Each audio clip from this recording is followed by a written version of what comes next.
What is up? Another week, another rush hour pod. I'm T Dub. This is Justin, Hey and we're y'all. here talking.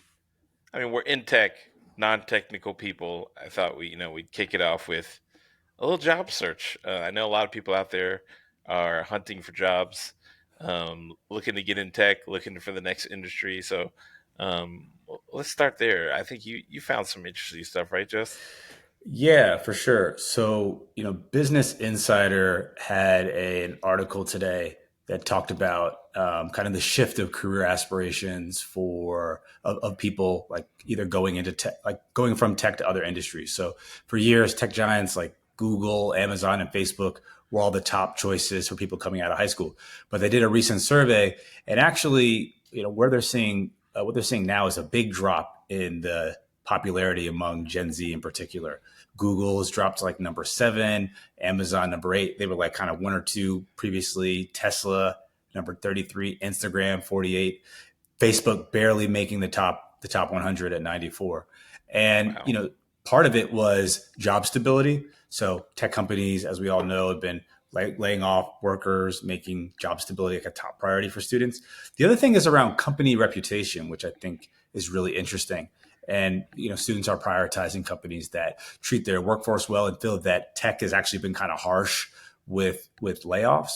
And then the last thing is around perceived impact. So Gen Z is viewing tech companies as contributors to misinformation and hate speech and digital addiction, mental health Yeah. issues, which are kind of diminishing, their appeal as what were these perceived forces for good previously. So that kind of begs the question of, well, what are they looking for now?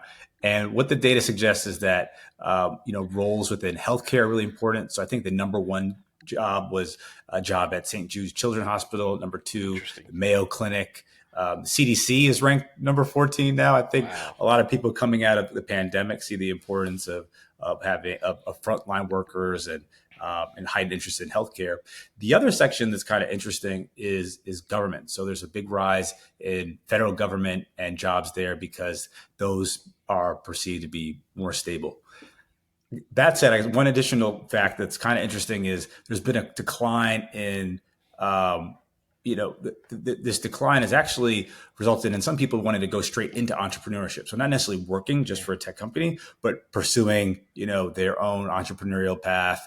And, maybe they'll have an entry level job. It's just kind of like a safety net, but their real goal is to be an entrepreneur. So these are some of the trends we're seeing now. So maybe first we could talk about reaction to the trends, and then how do you search for jobs in this new economy? What Yeah. you should be looking out for, et cetera.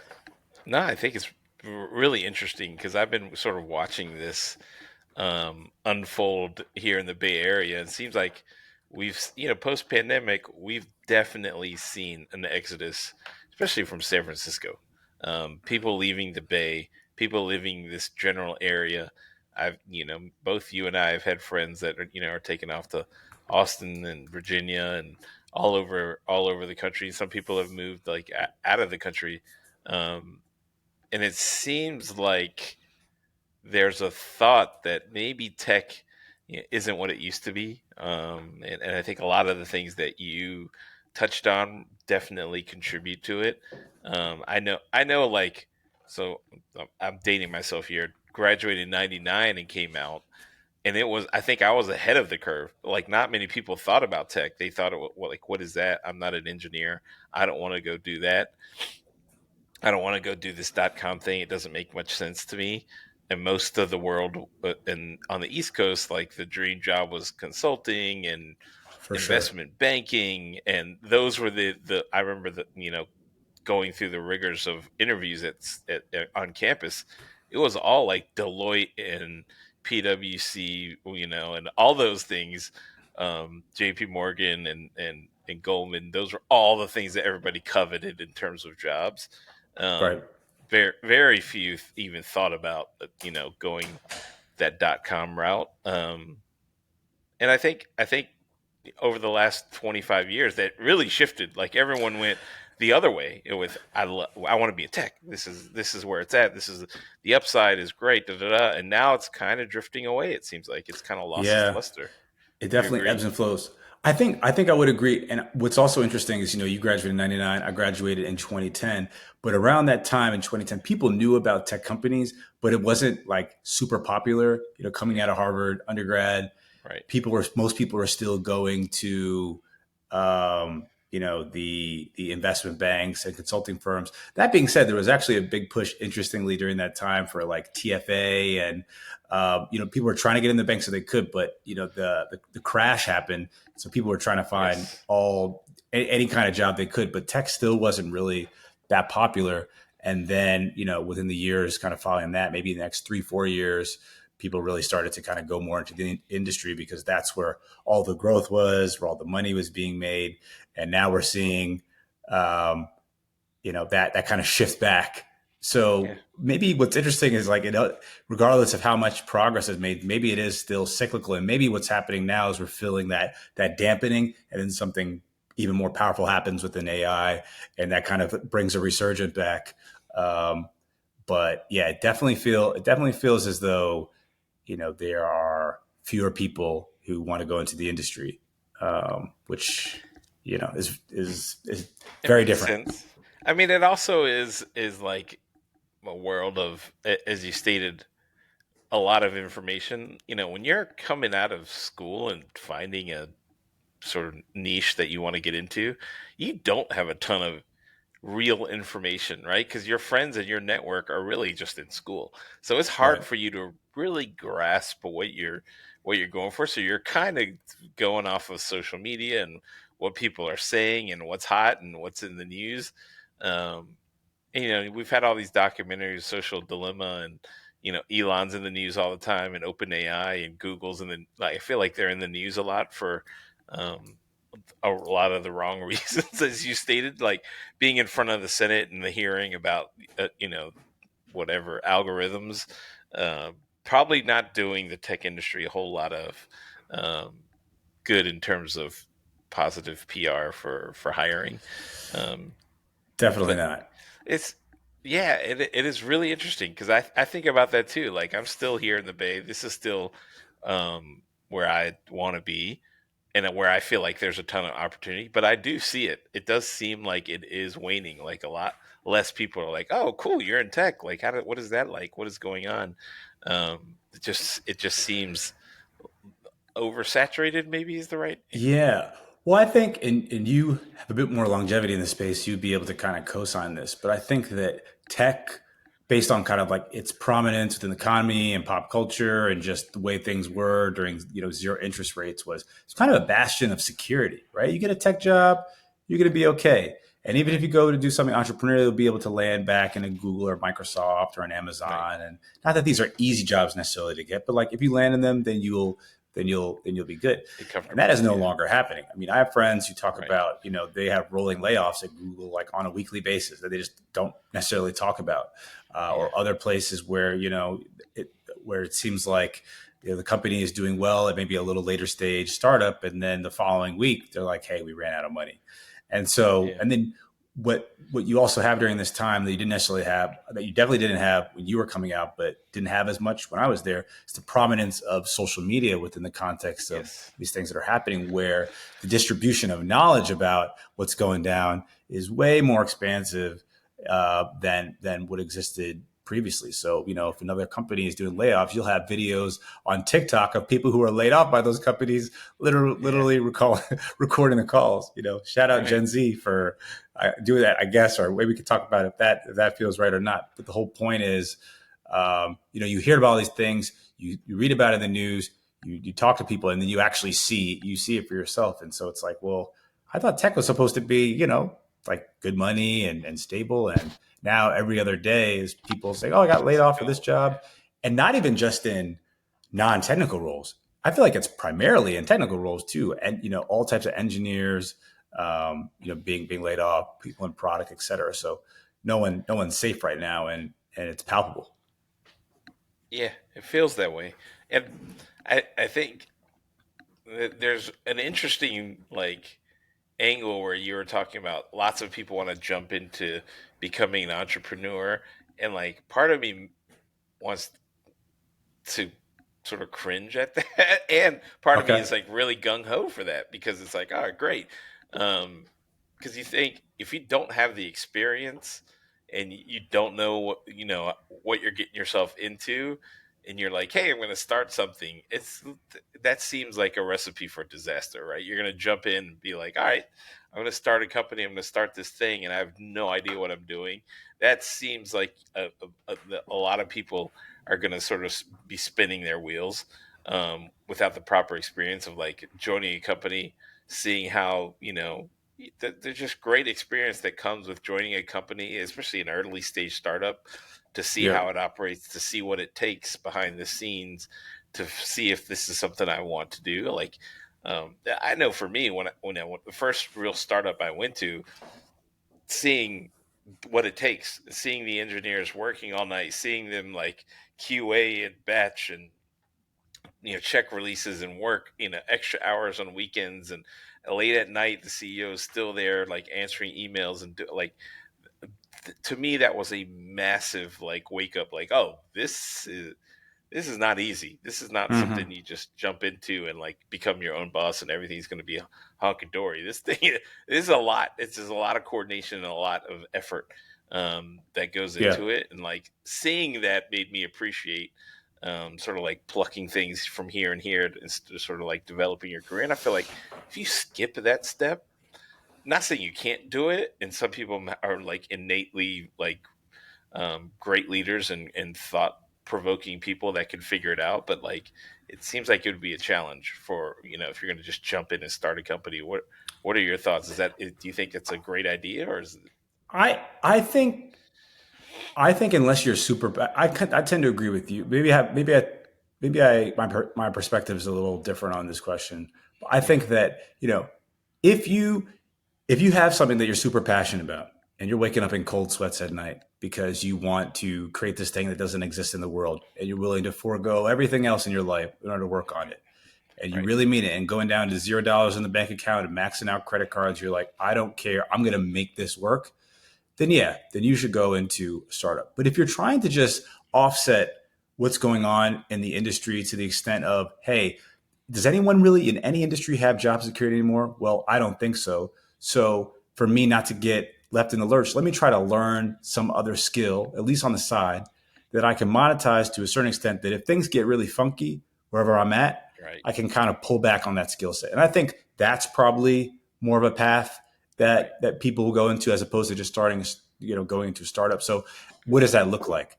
Um, Even if you, so for Gen Z people who may be watching this, right? Even if you don't necessarily have a lot of work experience, but you want to figure out how to make some side money, you know, off of your existing lived experience, maybe you got into a few colleges that were more difficult to get into, and you could make a digital course about the steps that you took, as a student, et cetera. And then whether you're able to sell it or not, you're going to understand digital tools and how you create that and the links and setting up Stripe and setting up your own, website and try to do some marketing and maybe running little paid ads.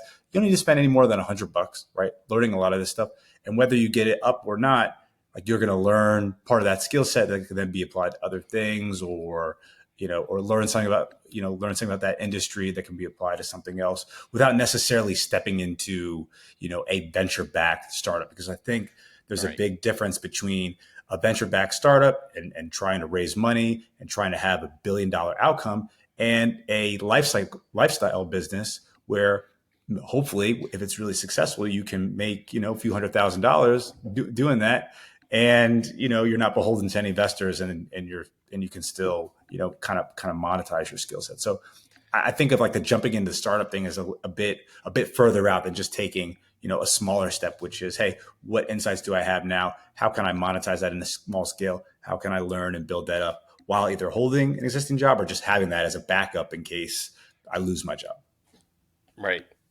I mean, I think about what Jensen Huang said at Nvidia, where when they asked him, "Hey, if you could go back," he's talked about being at Denny's with his co-founders and starting Mm-hmm. Nvidia, and they're like, "What would you do it again?" And his answer was, "No, I wouldn't. After all the things that we have been through, I would not do this again." Like Yeah. it was so hard for him, but like because he was so naive, and him jumping into like, hey, we got this great idea, let's go down that path.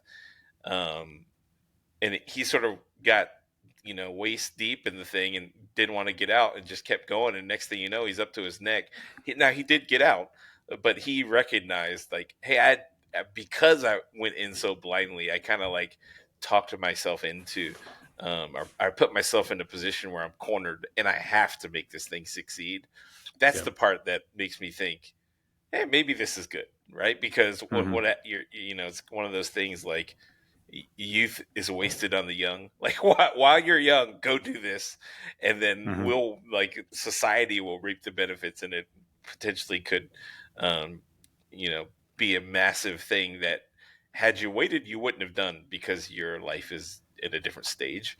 Um, Yep. and I think that's a really interesting sort of like dilemma, right? Like that, go start this thing willy nilly and see where it goes, um, knowing that maybe if you start it later, you would never do it, which Yeah. is that's really interesting. You think about like me and you know what it takes now, and we're much more hesitant. Like it's easy, Oh yeah. and anyone can come. Like I don't want to like uh, you know write off any great ideas, but like literally ideas can come out of thin air. The execution of it is Yeah. incredibly difficult. Like not just difficult, Yeah. it's just a different level, right? Like A hundred ideas are percent. dime a dozen. Like A hundred we could, percent. yeah, um, Five percent in my experience. And again, working on a startup, you worked on startups before. We've been around this ecosystem for a long time. I would say 5% is the idea, 95% is execution. Maybe only 3% is the idea relative to how difficult it is to kind of get right. something off the ground. So maybe to tie this back to kind of the beginning of the conversation around, jobs and job searches and where trends are now, at least for the kind of younger generation. If you were starting out and you were looking maybe outside of tech, Yep. what would be interesting to you to kind of what would be maybe just interesting, but then also against the theme of kind of safeguarding against some of the concerns that people have against tech now.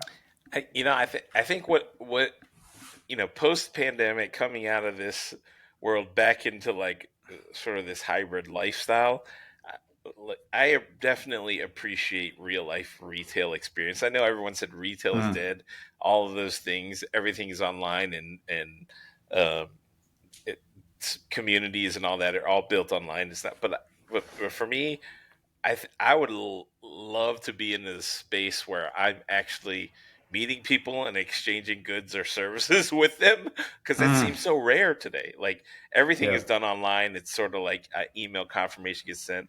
Like I'm of the mindset I'd love to have something. And obviously, it can't be just on the side, but like having a business in your local downtown Main Street area that is sort of a hybrid of, hey, I've got an in-store 9 to 5. I've also got some online presence.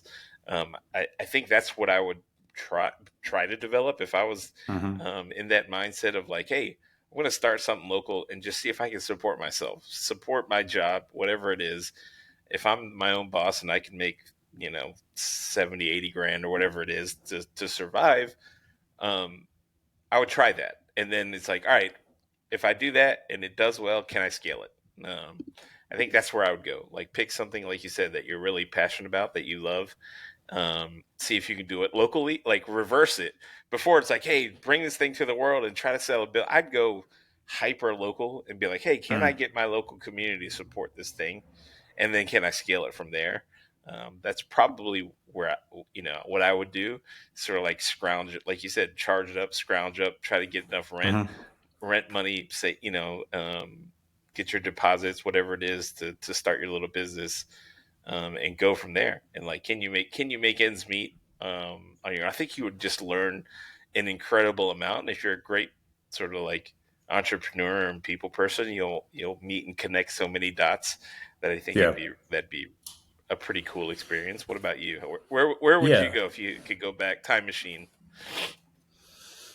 So, man, it is. And I know this one kind of posed it, but now I got to reflect myself. Part of me thinks about like, well, I'm going to take like a little more contemporary view of it. Not like super back far time machine, but and maybe it is still a bit kind of tech related. But it is aligned with your theme of like how do you take kind of in person and online and bring them together in a way that kind of makes sense for the business in terms of in person interactions, but then also maybe the scale of what online gives you. And I think back to kind of like that Pokemon Go period and in around like kind of what would that be like 2015 ish time Yeah. frame where there was that craze. And I feel like for me, kind of stepping outside of social consumer, we're at like the space that I feel can still kind of be, somewhat tech enabled, but like have some of the benefits of gaming would be kind of that, AR type of gaming experience, world. And so I imagine taking, the phenomenon of where kind of like dating apps going with like run clubs, something like that, having some type of AR experience where you can, get some rewards, coming together, and then can continue connecting, when you're not together through a shared platform is pretty compelling. I think that especially coming out of the pandemic, it was like a really traumatizing period for everyone where people want to spend more time, connecting in real life. And if you can do it in a way that feels joyful and not, time consuming and just like mindless, that's kind of interesting. And it's not so far from where I've been in kind of the social consumer space. Like a lot of the mechanics in terms of growth and Right. community building are still the same. So that's kind of where I go. I know it's not as pure of an answer, but that's kind of how I think about the world right now in terms of meshing the two. So if you're a young entrepreneur or future entrepreneur, want to be entrepreneur, what are you going to tell them? They're like coming out of school, looking at the options. They kind of have the itch. Obviously, they don't have the experience. What would you say to them? Like, what should their approach be right out of the gate? Yeah. I want to see if you agree with this. I think that the approach is kind of the same approach that would have existed in 1999 when you came out of school in 2010 for me, which is talk to 300 people who are within kind of like your age demographic or cohort, or just have some type of shared interest to see if there's an inkling of something that's missing there. I feel like where I've understood the best ideas and where I've kind of crystallized what's happening around potential opportunities is just by talking to people. And you have to talk to a lot of people for those Right. ideas to crystallize. So I would say like whatever the idea is, talk to as many people as possible. And then I think the next thing you can do, and again, this kind of gets more into kind of like the growth hacky phase, but leveraging digital is maybe doing like a fake door test, right? So you have a budget of 100, $200. You create a very basic splash page around some of your ideas.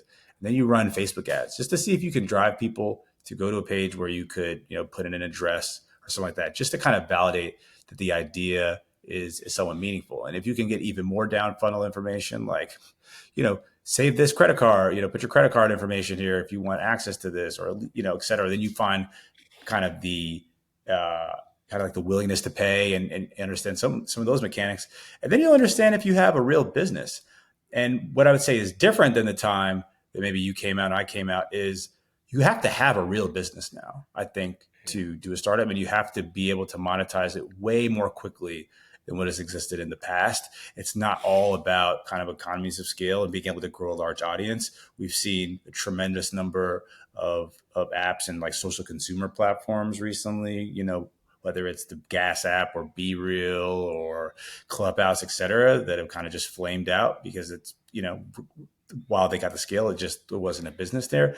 And I think that's more important than ever before. So I think to boil it all down, I think there are low cost ways of figuring out if there's an idea by talking to a bunch of people, of exploring whether like how compelling it is by using, very basic ways to gauge interest, and then, seeing if you can monetize it. And the cycle of doing that is much faster than, like what I would have done in the past working on a dating app where you have to Right. get way more kind of liquidity in a double sided marketplace to even test it Right. out. Yeah, and as we said, doing is much more valuable than you think. So instead of batting around an idea and writing it down and jotting that thing, like actually doing is gonna you're just gonna learn a lot. whatever it is, just go down that path of trying to execute it and see what happens, see what roadblocks you run into. And I feel like that will ultimately help you figure out what next steps, right? Because then, you how passionate you are is generally um, how you're going to overcome those obstacles, right? If you're like, yeah, oh, there's red tape or there's a bunch of forms or whatever I need to do, talk to this person and that person. If it takes you a long time and you can never get around to doing it, that's usually a sign, right? Like, Yeah. um, just sort of get on the saddle and start doing it, and see what Yeah. happens. I have a question that's related to like kind of our backgrounds and how we entered tech, which is, you came into tech space without having a technical background, Yep. and I didn't as well. And like, how have you thought about the value that you can provide an ecosystem without that background for maybe people who wanted to get into the space but don't necessarily have, aren't developers? Yeah, that's a really good point. I think the one thing that I've realized is that if you're an entrepreneur and you're sort of like a business person and you're a communicator, that there is such an advantage. Like there's so much value added there because so many people can think in terms of an engineer and coding, but like to context switch and become like a storyteller or a business person and think about profits and how to market and bring something to life. Those are two very different skill sets. So if you can master sort of your communication skills and how to bring something to life. You don't necessarily have to create it from scratch. You just need to be able to really communicate it well to somebody who can then help you build it. Because me and you have met tons of engineers who are like, you know what? I just need the instructions on how to build something, and I'll put on my headphones. And I'm going to go build it for you. I don't want to Mm-hmm. do the other stuff. Whereas me and you are kind of like, hey, we can't do the building part, but we can do all the other stuff. That's what we love. And I feel Yeah. like that partner, that like with tools today and AI, like people think it's the reverse. That they're not going to need people like me. They're just like you're going to need the people to build. I think it might actually reverse where the AI is really going to help 100%. you build the tools. The hard part is going to be the communication, the creativity, the messaging, the storytelling, the relatability of what sort of entrepreneurs can bring to the table. That stuff is much harder for AI to Yeah. catch up on and do. So I'd love for if you're Gen Z and you're thinking, oh, yeah, AI is going to take over my job. I'm not technical.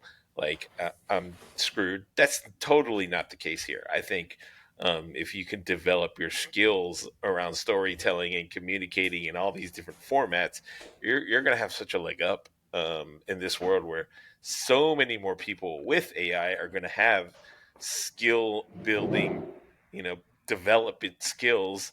Um, they're going to need more help in this end. So, I'm sort of excited for what comes with all this because I imagine building things will be much easier. So people like me and you can find someone to help us build to something much easier than we did back in 2010, 2015, where you need a full stack developer. Now you can probably Mm-hmm. get away with being halfway there. Now you've got AI and you can kind of like fill in the gaps with development. And so yeah, I think it's exciting times ahead. Would you agree? Yeah. Yeah. No, I think it's exciting times, and I agree. I think even what like these season companies, if you listen to like venture podcasts or anything else, like they're looking for much smaller teams, and Yep. so because there are all these capabilities here now, and you don't actually have to even have this. I don't even think you'll necessarily have to have the same outcomes that you previously had because like the teams could be a lot smaller and nimbler, and you don't have the same kind of like opex. Right. Um, what I've been thinking about more and more with maybe in this last segment get your thinking. I was kind of like narrow down how to think about jobs. And again, we both have marketing backgrounds, so maybe that framing is helpful for people who are either Yeah. interested in that or just that's where we have the most experience. But I've been thinking more and more about like what type of marketing like discipline or practice is kind of the most relevant now as we go into this new age of AI and kind of understanding it. Maybe I'll start and then have you yeah provide feedback and then your opinion. But if you think of like the different marketing disciplines, I'd really only gotten like a real good taste of this when I was at Discord, but like the product marketing manager Yeah. discipline and being able to kind of be dangerous in all the areas to pull together campaigns. I think Yeah. holistically, not only about kind of the reach, but about the storytelling, but about the positioning, et cetera. I think it's a really valuable skill set that can be applied, at a number of different companies, and it just provides like a much like a very strategic lens about how to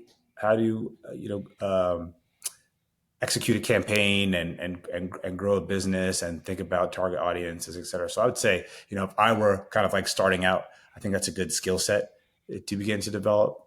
Um, but I know you've had other experiences, and be curious about what you would think if you were kind of like starting out, maybe going into a role in market within the marketing discipline. What do you think would be compelling now? No, I think there's so many ways to look at this thing. Hmm. I'd break it out into like new user acquisition, obviously being a big one. How even within that, there's like the social media side, and even within social, you can go, TikTok, long form, short form, podcast. Like, there's so many forms now where people get content, and understanding how to market to your end user, having a sort of really good understanding of each of those and where they fit into whatever company that you're going after, I think would be beneficial. I love when people reach out. If I'm in a role, let's just say me and you are in a role, VP or CMO or whatever it is, right? And some younger person says, "Hey, I really know TikTok well. Have you guys tried to do this?" Like that, to me, I think that's where a person that wants to get into the space can jump in. And just really just, I know it's like against the grain a little bit, but like, do the work. Just jump in there and be like, "Hey, I don't know a ton about what you guys do, but I know TikTok really well. I use it all the time. If you guys did this on TikTok with your brand, I really think it Hmm. could work." I I feel like that's really appreciated, on that end. Even if it's not right, you just like, "Oh, this person really is thoughtful and is bringing their own vision." And I think there's an opportunity there, like to like capture something that you're, like you talked about, really passionate about. So if you're like into podcasts, or you're into TikTok vid or short term vids, or if you're into real, whatever it is you're into, sort of like crafting a story around how would this company do this, and write it up, draft it up, see if it makes sense, and send it to them, and see, without any expectations, be like, "Hey, have you thought about doing something like this? I think it'd be really useful and maybe beneficial." And imagine doing that 10, 15 times a week. I mean, you're going to Hmm. get some people are going to respond to you. I, hundred I would percent. go down that path, and just like, "Hey, pick the things I care about, or even not care about," and start there, and just be like, "Hey, can I get a response? I wonder if I draft up a strategy for this thing that I know, what happens?" And like, will someone respond to me? Will I Yeah. get some feedback? I feel like that's a path that is often forgotten. No, totally. And I think one of the, at least kind of build on your point, one of the things that resonated with me most is that, I feel like what young people don't necessarily understand is kind of the arbitrage that they have on understanding nascent channels and also Yes. culture, and particularly Yes. within the consumer space, how important that is to stay Yep. relevant as a brand and to stay ahead of the curve. And so, whether you have a ton of work experience, if you're young, whether you have a ton of work experience or not, what you do have is the benefit of being in and around kind of the core culture of Yep. cool and everything going on in the space, particularly from a consumer perspective, and that is incredibly valuable. I mean, I always search that out, when I'm looking to, build teams, particularly in the social space, because you cannot be successful without that. Right. Right. You will be inauthentic or not really have the key user insight. And so your ability to kind of And concisely communicate that to a company, how you would add value, et cetera, you know, that it's hugely helpful. I think one thing that I see a lot in terms of other, sort of like I don't know, users is the right term, but you know what I mean. Like other people that are on social feel like what they're seeing is what everyone is seeing, Mm. and they make assumptions that everyone is seeing what similar to what I'm seeing, and that's just not true. So if you're a younger person, your algorithm, your TikTok feed, your YouTube homepage, your search, all of that is so vastly different than mine and yours and your mom's and everyone else's, but you don't realize that. You just think I've seen this 50 times. I'm assuming everyone has seen it 50 times, and that probably isn't the case. And I think Yeah. using that knowledge and being like, hey, what I see is unique to me and potentially people like me, um, and using that to your advantage to say, hey, look, this is what I see all the time. Maybe if you're trying to attract people like me, this is what you should do. Um, is really beneficial because like I don't know what people like me and you know enough to be dangerous in this world, but I don't know what a feed looks like for a 13-year-old or 15-year-old or 18-year-old Yeah, that's student. true. I just don't know what it looks like, and for them, and like what's attractive and what all their friends are doing and what they're sharing. I don't know that, and you do, and that's such an advantage for someone coming out of school or that's young or like to not think everyone knows that because that's what I see and all my friends see. People like Justin and I don't see that. And we don't have Yeah. any sort of look into that. And that's all you have. So like share that Right. with us in a way Yeah. that is interesting, right? I think like the the the main point is regardless of how much work experience you have as far and even life experience, you do have some experience that's valuable to a set of people, whether that Right. be, peers or, older folks in your industry or, people outside of that. And I think that's a very powerful concept, um, to know that there's always some knowledge that you have that's valuable, and that you could use that either get a job or monetize it, and you're not powerless, which is Yeah. cool. Yeah, there's so much to that, and I think if you're trying to get into a new space and you're trying to get into a new job, like utilize that. Like, hey, this is what I see. This is what my friends see. Um, this is how I think. If you want to attract people like me, this is a way that I think would really work. And I think that feedback is so valuable, especially in marketing. Like you said, capitalize on what you know, which is your genre, your culture, and what's cool to you, and that isn't everyday knowledge. Is though it may feel like it is, it just isn't. And I think that's something Hmm. that's often forgotten. Yeah. So I guess maybe kind of like end things. What would you say? If you had to kind of crystallize and kind of the key takeaway from kind of what's going on with job trends and opportunities out there, and how you might look at it. Yeah, it seems like there's just we're in a weird period right now. Would you agree? Like it Mm. just seems like Yeah. there's a lot of shifts around. I don't know why that is. I think the shift of inflation and economy and technology and AI, like all of these in post pandemic, all these things are kind of like meshed together, and we don't know. It's kind of causing some cloudiness in terms of what's next, and what's coming, and I can see it being very confusing. But I think if you boil it back into those few things that we talked about, like really peel back what is it that you drives you every day if you're trying to get into a new technology, get in the shoes of that industry and that sort of position and understand. Try to at least. I know it's hard being on the outside, but like try to do that job and think about it and ask questions and put together something and communicate it and see what happens. I feel like you'll be surprised that how few people do that and how much it's appreciated if you Yeah. go the extra mile and like put something together like without anyone asking, just being like, hey, this is like really interesting to me. What do you think? I think you'll get good feedback. Like that's Yeah. my gut. In a worst case, you're gonna learn something doing all of Yeah. that. So, how about That you? How that would you totally wrap makes it sense up? to me. Yeah, I mean, I think what you said is to be proactive, right? Like in anything that you want to achieve or do, you got to be proactive. You got to be willing to go out there. And this is something we talk about on a lot of the episodes, but there's so few people who are willing to do that. that if you could even take that one step, you're going to be leagues ahead of other folks. So, do that and try to keep a pulse on kind of what's going on relative to your own interest and what's going on in the community, et cetera. Feel you have to um, you know you have to kind of be a part of the conversations and be present in order to do that, and that means you can't sit back passively. And so No. if you're willing to do that, then I think those are the people, and ultimately those are the type of activities that people partake in that I've seen result in the most success.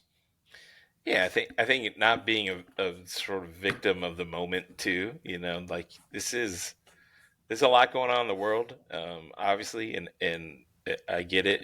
It's easy to get down on yourself in terms of like, hey, I'm applying to these jobs. There's no hope, and that feeling, I get it. It could definitely feel like it's avalanching.